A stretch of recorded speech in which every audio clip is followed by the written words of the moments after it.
Need to get started because we are a couple weeks behind from where we need to be, but not exactly sure how we're going to make it up. We probably won't, but anyway, that's all right.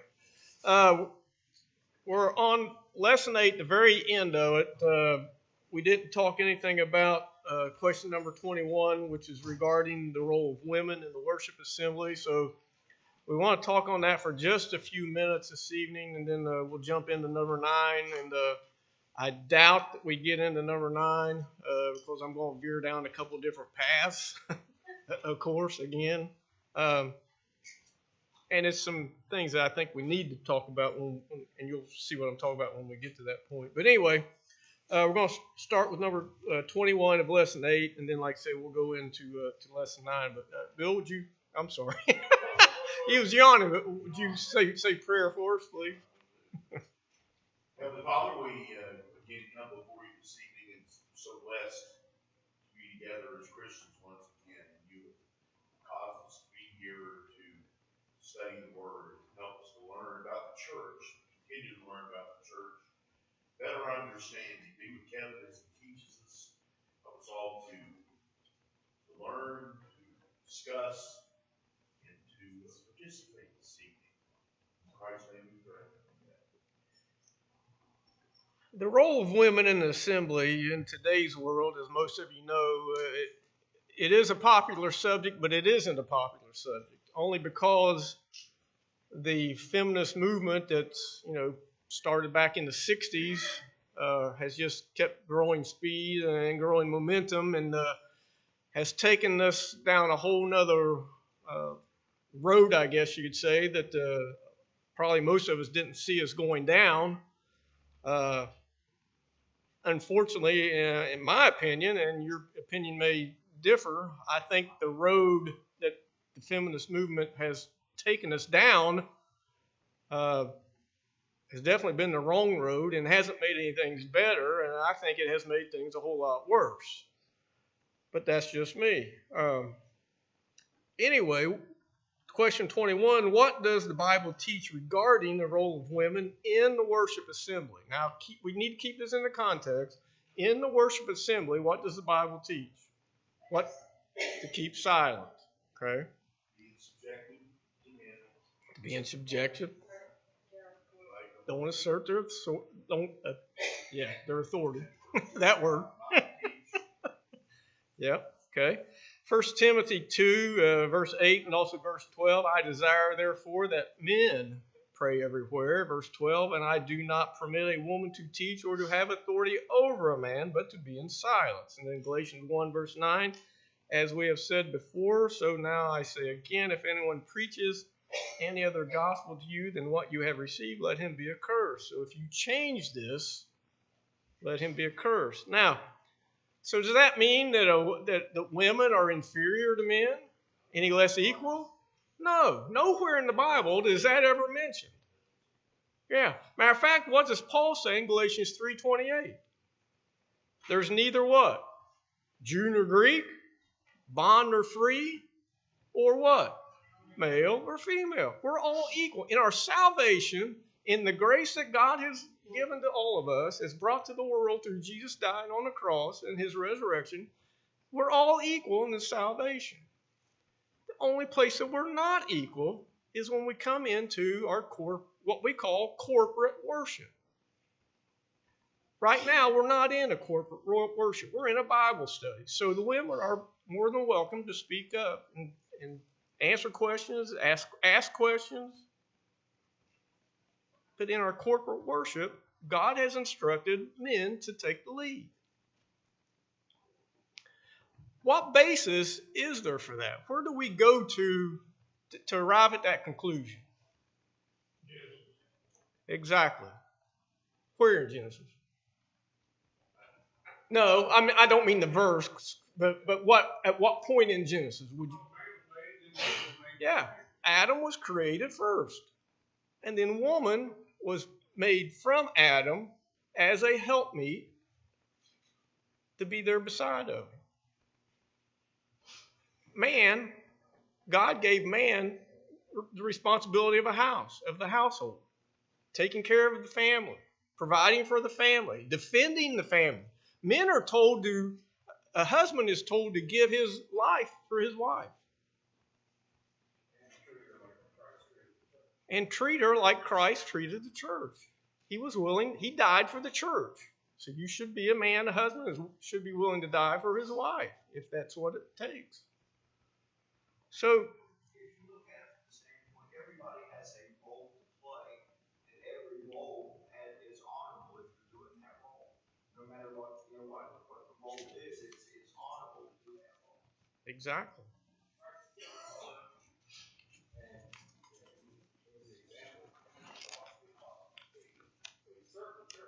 Yeah, and we get into that point here in a little bit in lesson 9.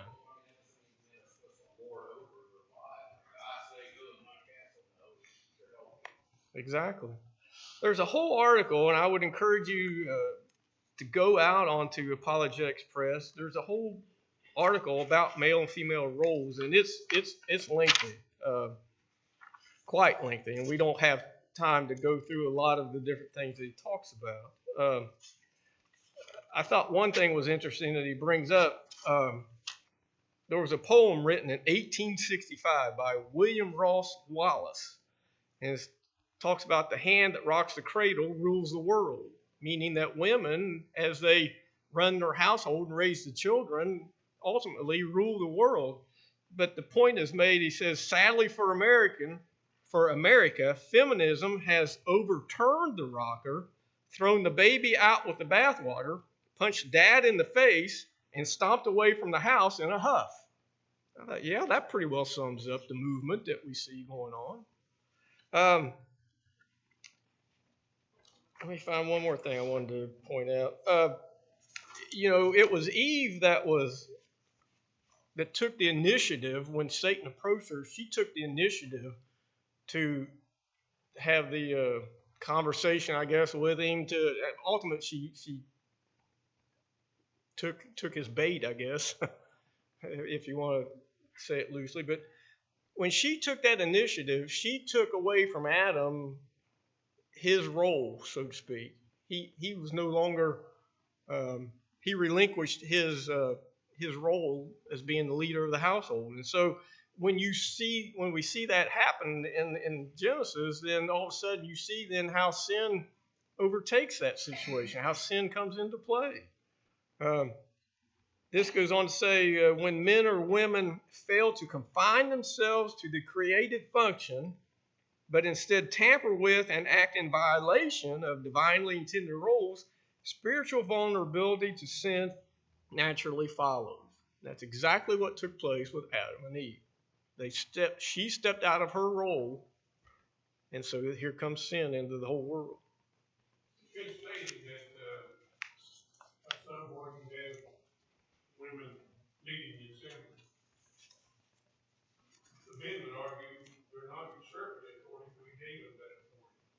That's not ours. You don't have that option. It's not ours to give, is it? Yeah. Yep. It's not ours to give. Okay.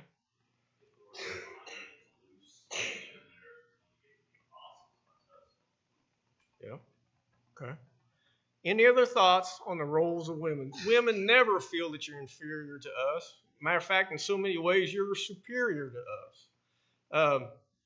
There's so many things that even being an elder that I think that we've dealt with and we deal with or whatever, and after things are kind of settled down, you can discuss. Of course, at the moment, we can't a lot of times confide in our wives in certain things. There's some things we can't confide in them, but after the fact, a lot of times Teresa and I will be talking about this or that or this and that, and she'll say, well, what about this or that? I thought, yeah, didn't really think about that.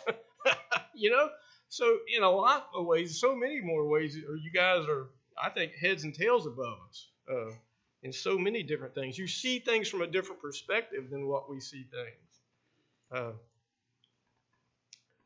That's why I think when we get into the next part of our lesson 9, church organization, we're going to talk about this when we get into the elders. And I think it comes more into play when you start talking about the qualifications of an elder and why this is important when we get to that. But anyway, anything else about the role of women in church? Of course, women more than welcome to teach any kind of a ladies' Bible class.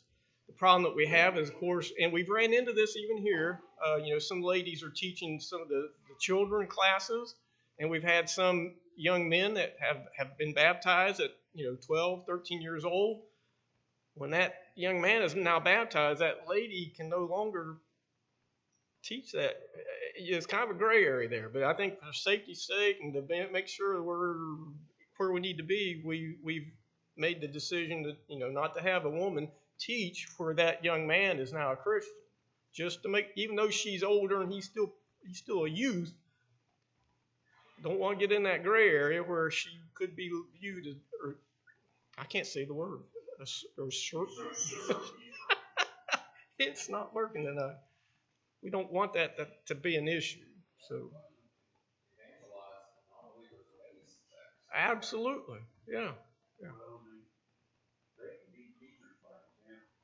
Yes. Yeah. And we're going to talk about that a little bit more when we hit the qualifications of an elder again. That's going to come up again in that one. But anyway, there's so many things that all of us can do, male or female. It shouldn't be an issue with finding something to do. It's just when we get into our actual worship that the men are the ones that are commanded to take the lead and to take care of things that goes on in our worship. Okay. Lesson number 9 talks about church organization. Type of worldwide church government that the churches of Christ have. What do we have worldwide? None. Nothing. Zip. Zilch. Nado.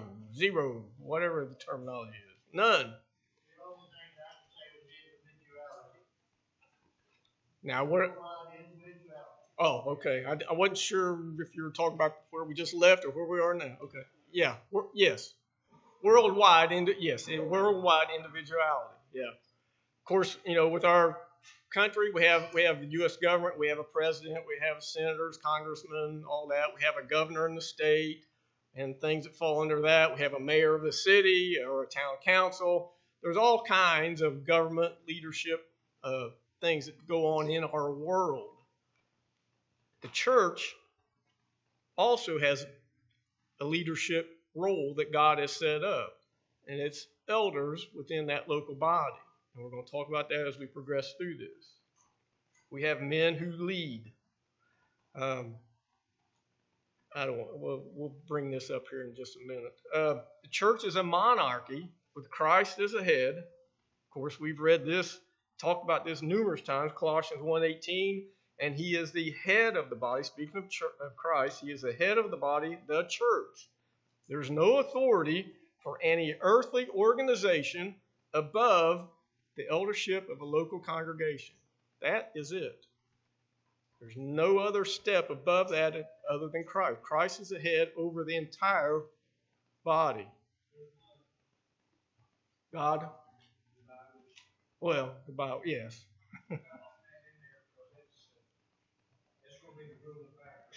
Yeah, and actually I'm going to bring that up here in a second because I made the statement, and actually I scratched it out here. I said, when you talk about the country having a government, the state having a government, the town having a government, the church also has men who, and I wrote this down, who make rules.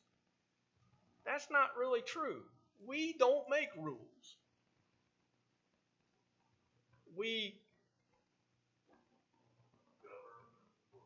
Yeah. Yes. Thank you. I need some help here. Yeah. We have no authority to change anything that's written in that word. None whatsoever. Now, there's some areas that we have to make some decisions. We have to talk about. We might have to do this or do that. But, yeah. The church isn't governed. Of course, mostly all of us should know this. We're not governed by any kind of a synod or a presbytery or a council or a general assembly or a conference. There's no group of men that has the authority from the Bible to decide how many times per year we take the Lord's Supper. There's no group of men on earth that can change the act of baptism or to set it aside completely as a way to be saved, as we see so many of our religious friends doing, or to make any other kind of change to what is in the divine order, in the divine gospel.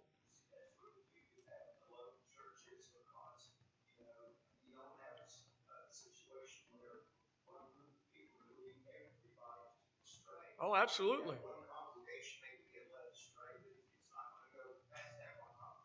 What did the Pope just declare in the last 2 days?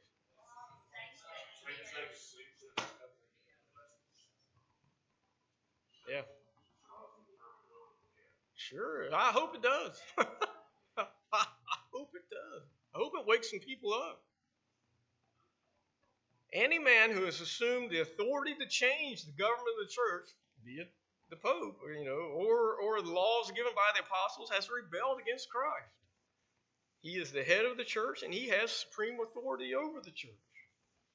Ephesians 1, 22 and 23, and he, being God, put all things in subjection under his feet, that being Christ, and gave to him to be head over all things to the church, which is the body, the fullness of him that fulfills all in all. Christ is the head of the church.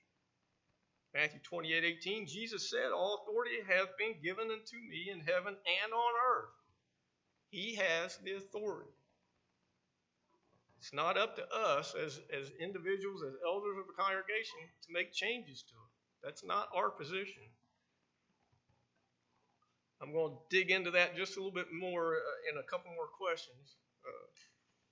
So we'll kind of circle back around to that again. Number 2, there's no biblical authority for any earthly religious entity other than who? The local elders. Yeah. Yep. 1 Peter 5, verse 1, Peter says, to the elders who are among you, I exhort, I who am a fellow elder and witness of the sufferings of Christ. 1 Thessalonians 5, verse 12 and 13, to know them that labor among you and are over you. The elders are to be chosen from the local body. It makes no sense for the three of us, and Kevin and Sarah, they're on their way to Texas, or they left yesterday.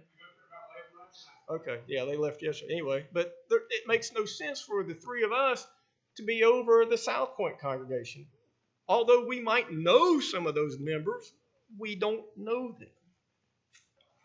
Philip and I both know a lot of people in Flatwoods, him being more than I do. But we don't know them. We're not with them all the time. The elders would be appointed out of the local flock, out of the local congregation.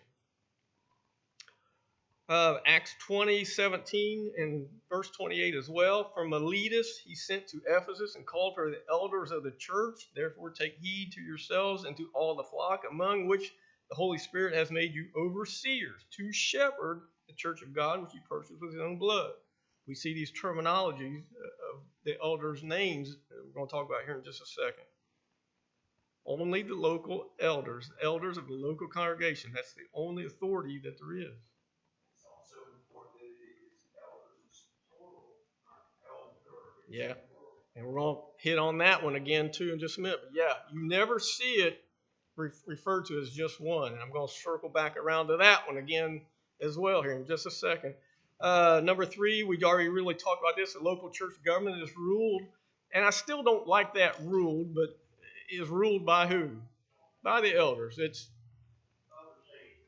overseen. I don't like ruling. To me sounds more like a heavy-fisted hand, pounding on top of your head kind of thing. That's not the intent of what God even had. It's not the intent of the elders. And we'll talk about that just a little bit more when we get into some of the roles and some of the things they do. I often see in the early church that the congregation that did not have elders were lacking. That they should be aspiring to that position. Yeah. Trying to groom, if you will. And you got to think about, and Waldo and I talked about this a little bit last week after class, the first century worship, last week we talked about our 5 acts of worship, what we do in our corporate worship. We do the same thing that they did in the first century, but their worship was a whole lot different than ours. For one thing, they didn't have a building like this. More than likely, they met in someone's house, or they met outside, or they met in caves. But if they met in someone's house, usually, and if you think about this time of the season, everybody's talking about Jesus and his birth and all that kind of stuff in the manger and all that. Usually, the bottom part of the house was like a barn. That's where the animals were. The upper floors were the living quarters and everything. So if they were assembling in the house, you're probably going to hear that kind of stuff's going to be going on probably during worship. Yeah. So it would have been vastly different as far as the surroundings and everything. The things that they did would be the same as far as singing, praying, preaching, and all that. But it just would have been a different. Yeah, they did. I'm sure they had a time when they started, but Paul preached until midnight, so there was no timeline as far as okay, we've been here for 45 minutes, it's time to wrap it up and get out of here. No, they went 2, 3, 4, 5, 6. I don't know. They went. There was no clock. They didn't operate by a clock. Paul, Timothy, and all the other people were working with Paul. Paul always gave the charge on elders, one elders in the congregation. And that would have been difficult back then as well because the church was in its infancy. I mean, there was no, and we're going to talk about this in a minute as far as men with a lot of knowledge. So there had to be this laying on of hands from the apostles in order to impart knowledge to these men, because they didn't have the written word that we have. They didn't have all this. Exactly. They had that, and that's what you see out of the qualifications when you get into Timothy and Titus as far as these other things. Yeah. They didn't have a lot of Bible knowledge, but it was imparted to them. That kind of made up for it.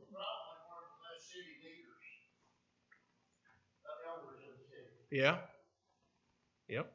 Probably a lot of the Jews that were converted would have been leaders in the synagogue and stuff, probably. Pardon me? Yeah. Yeah. Okay. Anyway, okay. So, number 4, other workers in the church include who? Deacons, teachers, the preacher, and the members. Yeah. Everybody. We're all to be working. We're all to be doing something. Okay? Excuse me. Number 5, the office of an elder has many descriptive names. So in Titus 1, verse 7, what's referred to there? A bishop. Yeah. And if it goes down to E, but if you back up to verse 5, it talks about who? Elders. So elders, bishops, same thing. Okay. Let me find my notes here. Okay. The pastor, well, I just told you. B, Ephesians 4, verse 11 is the term pastor. Now, what's interesting about this is the only verse that's used in the entire New Testament. It's not used any other place.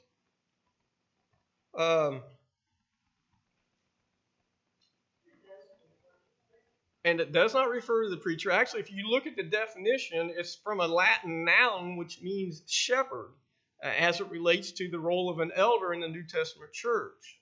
And if you look at that verse, matter of fact, if you want to, flip over there real quick, Ephesians chapter 4, verse 11, and look at what it says there. Ephesians chapter 4, verse 11. And he himself gave to some to be apostles. What's that? Plural, okay. Some prophets. What's that? Yeah. Some evangelists, more than one. And some pastors, plural. And some teachers. All of those terms are used multiple people. It's not one. So to go around and say, oh, this is the pastor of our congregation, meaning the preacher, is not biblical. I'll just put it up. Wait, go ahead. What's it say? It says, and he gave some apostles, what you said. Verse 12 says, for the equipping of the saints for the work of service, to the building up of the body of Christ, not dictators. Yeah, exactly. For edification. Yeah, for building them up. Yeah.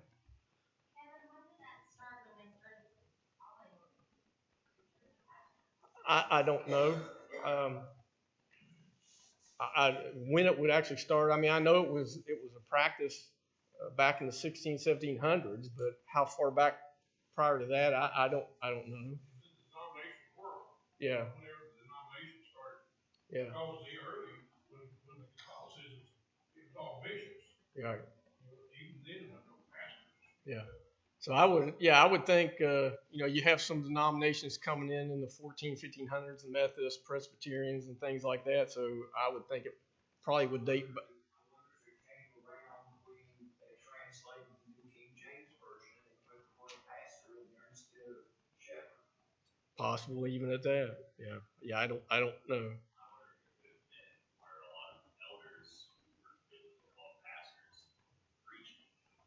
That had been the case with Titus, because Paul instructed Titus to appoint elders to his congregation, right? Mm-hmm. Would that maybe have been the case where he was an elder and a preacher?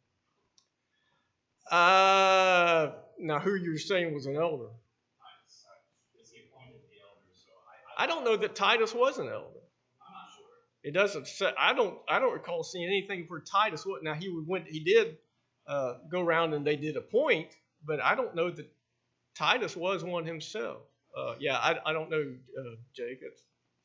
I would think Titus would not have used that terminology out of sync or out of step with the scriptures, but I would think it'd be like Philip said. I would think more likely it came when we started seeing all these denominational splits, when it probably came around.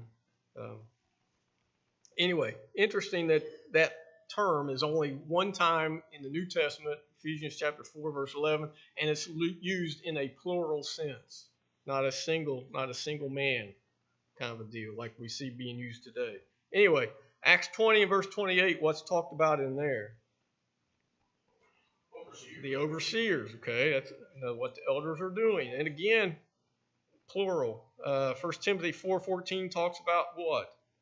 A presbyter, okay, another term. Titus 1 verse 5, where I looked at that's elders. 1 Peter 5 verse 4 talks about what?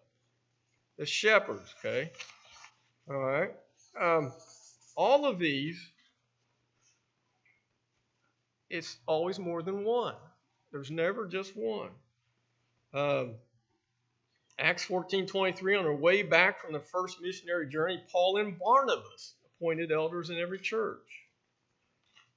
There's not an account of a New Testament church where they only had one elder. When you hear them talking about anything, it's always referred to as the elders, as a group of men, more than one. Okay, we got about 10 minutes. We're not going to get through it all, but that's all right.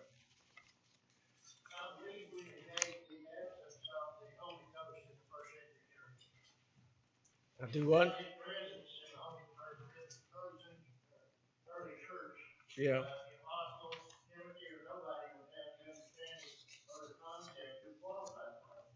Oh, absolutely. They didn't. Yeah, this all had to be told them and imparted to them. Yeah, it wasn't written down any place. Do what? Yeah, it wasn't written any place. The Old Testament was all they had, and it didn't refer to it anyway, any shape or form. So yeah. Without the intervening of the Holy Spirit, yeah, they wouldn't have known any of this. Absolutely. Number 6, what is involved in the elder's role of feeding the church? What are the elders of this congregation? What are we supposed to be doing? What does that mean? Okay, we got 3 men here. They're elders of the church. Big deal. Pardon me? Feeding the flock. Okay, that's one. Yep, looking out for your souls. Yep. If you're a shepherd, what do you oversee? A flock.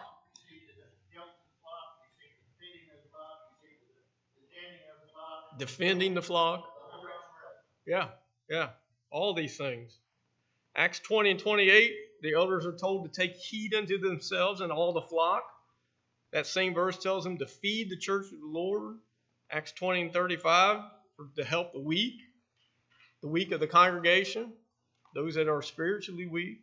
We're to exhort in sound doctrine. Titus 1:9 tells us to convict the gainsayers. We're to exercise the oversight, not constraint, not of constraint, but willingly, according to the will of God, neither lording over the flock. Okay? 1 Peter 5, verses 2 and 3 talks about elders are to be good examples. James 5:14, we're to visit the sick. That's not only just the elders, that's everybody's responsibility. But that's one thing that the elders are supposed to do. Hebrews 13:17, like Jeff said, watch in behalf of the souls of the members. The three of us are going to give an account of how well we helped you all get there, or how we lacked in helping you get to heaven.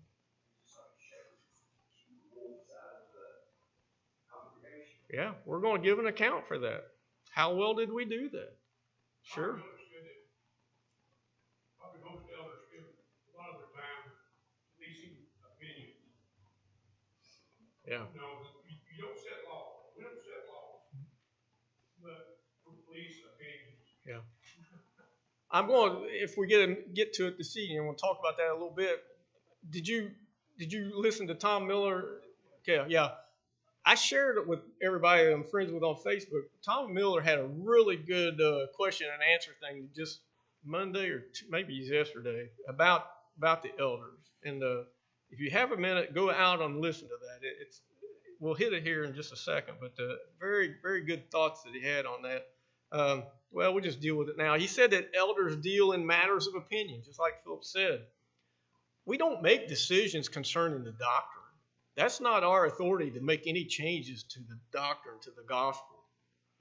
But we do sometimes have to make decisions, but it's only in the realm of opinion, expediency, what's proper, or what's best for the congregation. We don't change the doctrine. We're here to uphold it. We're here to make sure the wolves don't creep in. We're here to make sure that the preaching that you hear from the pulpit is sound. Men that we bring in for gospel meetings, that what they say are sound. It's our responsibility. The authority of the eldership, or the authority of elders, is in the eldership, is in that collective body. The authority isn't in just me, or it isn't in just Philip, or in just Kevin. It's not up to us as an individual to make these decisions, rules, govern over, or whatever. The authority is coming through the office of the eldership that God has appointed us as a collective group. Tom Miller also made the comment, when we get up and we say a public prayer and we pray for the elders, and by the way, men, as elders, I know Philip would say the same thing, we appreciate that. You don't know how much we appreciate when you get up and say something about the elders. It means a lot to us. It really does. But he says, a lot of times we get up there and we say, well, Father, be with the elders and the decisions that they make. Well, again, we're not dealing in decisions that we make. He said maybe a more proper prayer would be to say to bless our elders as they lead and shepherd the flock. We're not really making decisions, doctrine decisions. Exactly, that's what I'm trying to say. Yeah.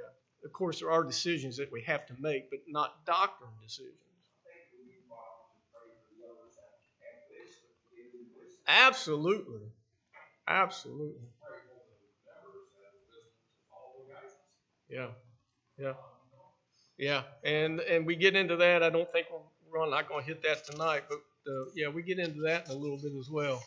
What does it mean that they must have a good reputation with those outside the church?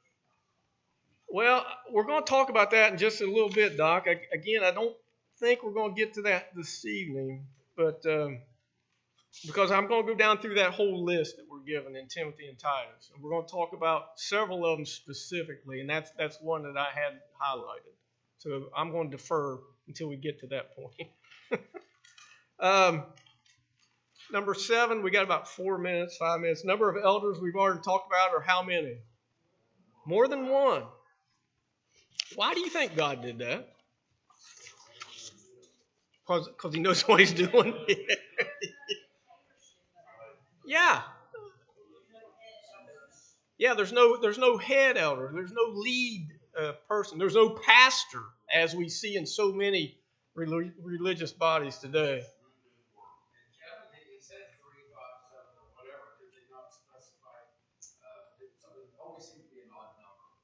Well, we're not giving any that I saw. We're not giving any specific numbers of elders.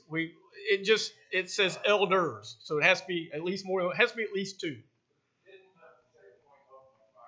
Well, that was talking about. They're not really called deacons, but that was where where they appointed 7 men to oversee the work of taking care of the widows and all that kind of thing. They were doing the work of the deacons, and so that's where everybody said, "Well, here's the first group of deacons." But it's very important, a lot of different reasons to have multiple men.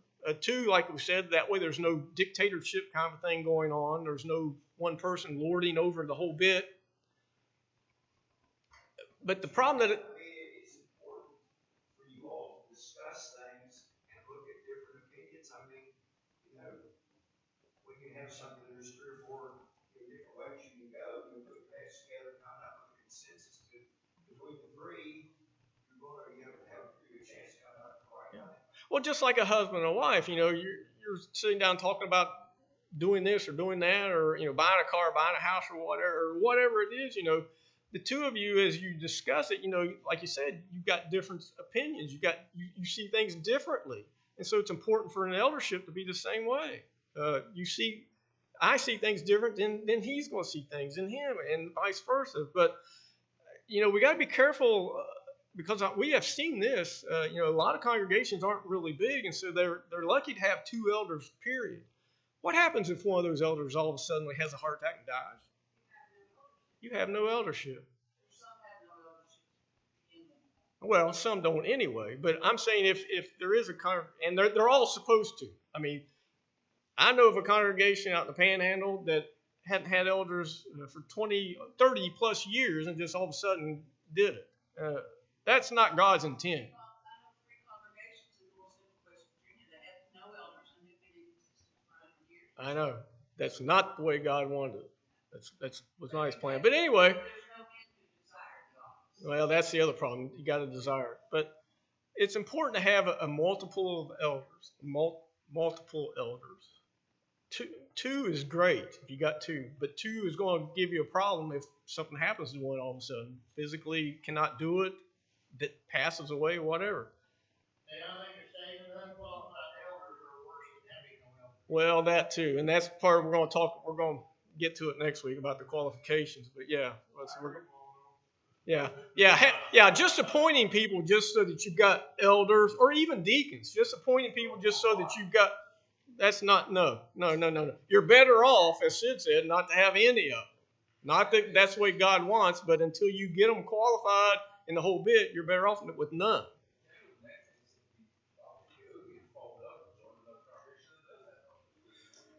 Well, I think there's a lot of things that you'd have to look at in that situation. What's the size of the congregation? You have some men that could become qualified maybe another year or 2 that need to study, need to do this, do that, meet some of these other qualifications that we're going to hit next week. The thing that I think that's important is, and we've been blessed here for so many years to have at least 3, 4, sometimes 5 elders, because you have differences of opinion. You have people that see things differently. I'll have to say the 3 of us, and 4 when Ray was still alive, did we always see eye to eye? No, we didn't always see eye to eye. But if it was something that really, we needed to come to an agreement on, we discussed it enough to where, we hit the consensus. It wasn't that, we got 3 to 1 is the vote, or 2 to 1, or whatever the count might be. I don't think that's good either. There are some times when you might need a tiebreaker, so an odd number might be a good thing to have. But exactly. But the thing to take away is There needs to be a plurality, or there needs to be a multiple number. I believe the scriptures tells us to train young men for future eldership. Yeah. In the congregations we have in today's world, we have no young men. Yeah. Yep. That's a problem. We're fortunate here that we do have some, and I hope they are in training. And we need to be helping them along. But we'll pick up with the qualifications. We'll jump in on that on number 8 next week. Thank you.